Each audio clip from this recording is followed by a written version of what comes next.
Hey, what's up, everyone? This is Ill Factor from beatacademy.com. And in this video, I want to share some music production tips and techniques while recreating the beat in Halsey's Graveyard. So let's dive right in. So let me go ahead and play you the finished product. Here's the beat in the chorus.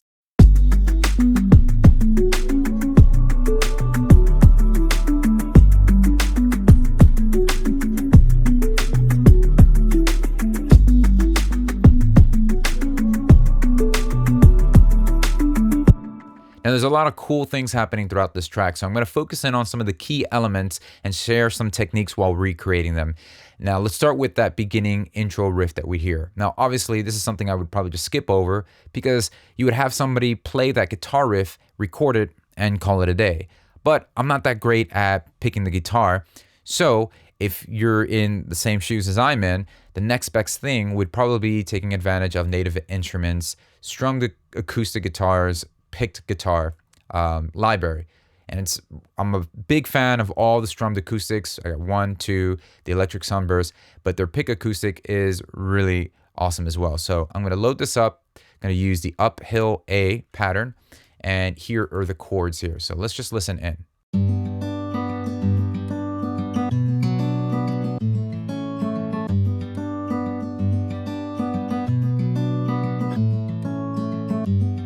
So those are the chords there. Now I want to do a little bit of tweaking to the tone and the character of the sound because this one just sounds a little bit too clean. So let's go into the actual picked acoustic library, and I'm going to go to a couple of the guitar settings. What's really cool about this one is you can choose a different type of miking, ribbon, condenser. I have it on dynamic, but look how wide this gets when you hit the doubling feature.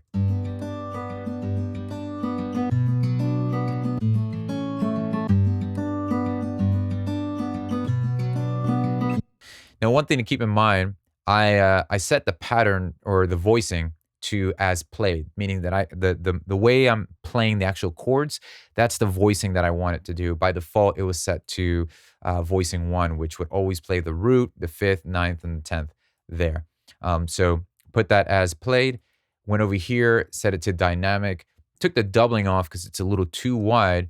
And stereo width, I'm gonna put it around closer to mono. And the fret noise I really didn't touch, left it there. The effects, there's some onboard EQing and things like that, just leaving everything kind of the way it is. Now the playback, this is where I did some tweaking. I'm adding a little bit of swing to that, so it's not a stiff performance. A little bit of swing goes a long way. And when we listen to the rhythmic pocket of this track, there's so much evidence of that. It's like, so that's important, and I want to implement that into this guitar riff as well. So that's what's going on there, and then I'm going to use an EQ 8. You can follow along using any type of EQ, and we're going to take some of that low end off and thin this out a little bit. That'll help it get more into the character we're looking for.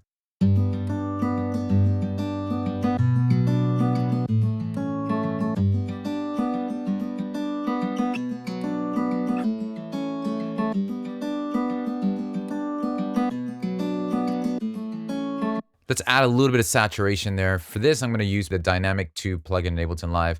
And this is going to add some tube saturation, a little bit different.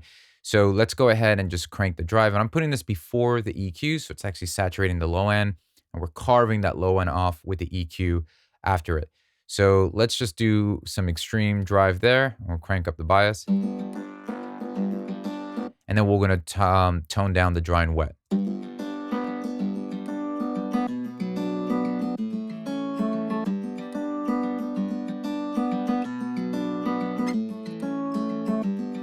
Cool. So this is without the EQ and the tube.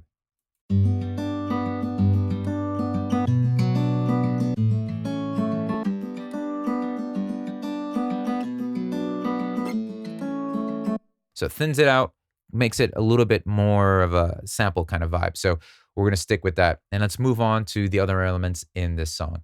All right, so let's move over to the drums. I want to focus in on one sound in particular, and that's the hand claps that we hear throughout the drum pattern. So let's create an audio track. I'm hitting Command T, and I'm going to record enable this. And what I'm going to do is just simply record me playing a sequence of claps. I'm going to just do a couple hand claps here and record that. And then we're going to layer a couple of those clap samples together and have them performed on one simpler, which one instrument track that we will load into the drum rack. If this sounded like, brain surgery, then just hold tight. Watch me walk through each step of the process. So let's go ahead and do that now. So I'll choose an empty clip slot, hit the record button.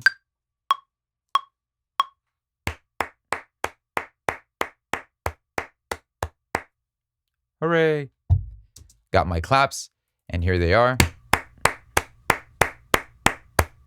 Now what I want to do is just simply create a simpler. So I'll go to Ableton Live, drag and drop the simpler there.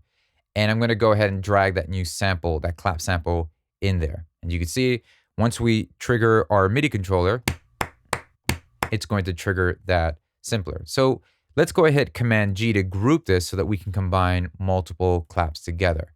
So we'll leave that first clap there, and I'm just going to simply drag the end marker there to indicate that's the one sample I want to trigger. I'm going to hit the duplicate by Command D to duplicate that. And we're going to choose another clap sample there, just random. And you hear that's how you get that nice little flam. So depending on where you position the start of each sample, the more flam you can introduce. So the farther away that start, that's how you get a nice cool little clap flam. So we'll do this again, but I'll just do a simple 3 layers here. And let's pick this clap here. So it's got this nice, cool texture to it. Almost like this flamenco kind of vibe. So now, once I have that, I could rename this and say dope clap or crappy clap, whatever it is. You can click and drag that into your drum rack. And now that would be a sound that you can trigger there. So I've already done this, and that's what this sound is. This real clap is consisting of a layer of 3 different clap samples. Now, if you want these drums as well as all the other MIDI and this session as well, you can go ahead and click the link below in the description box to download this, and you would be able to get the same exact session as well as some other previous sessions that I've recreated as well. Now, opening up our clip, we can go ahead and see our kick and snare pattern.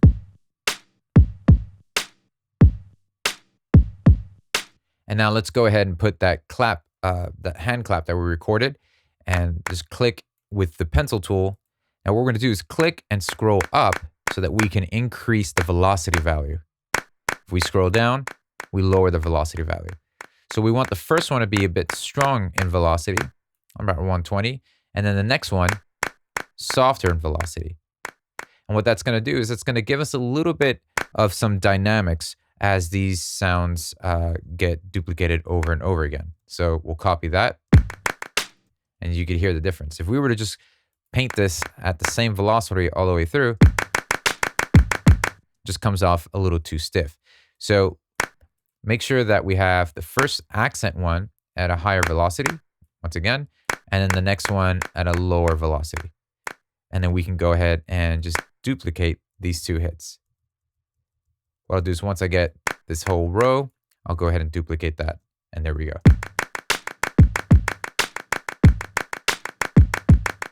I'm also going to copy this whole row performance and hold the Option key and drag this up so that I also have a hi-hat playing that same pattern.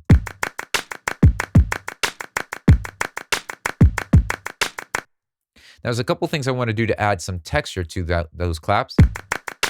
And one in particular would be to thin them out, but also use the Ableton Live vocoder to add a little bit of white noise to it, because that's kind of what I'm hearing in my head to add. So let me go ahead and drag and drop the vocoder right onto that sample.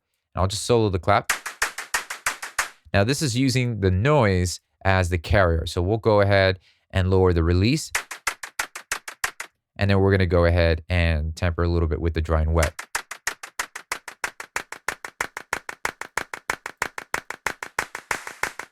And this is a really cool trick to add some cool, dynamic performance to it. So we can actually automate a little bit of the release to add something cool like that.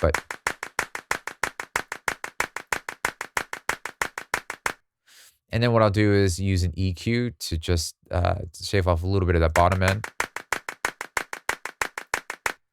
And a little bit of delay. I'm using the delay plugin here. We'll go to this 8th note here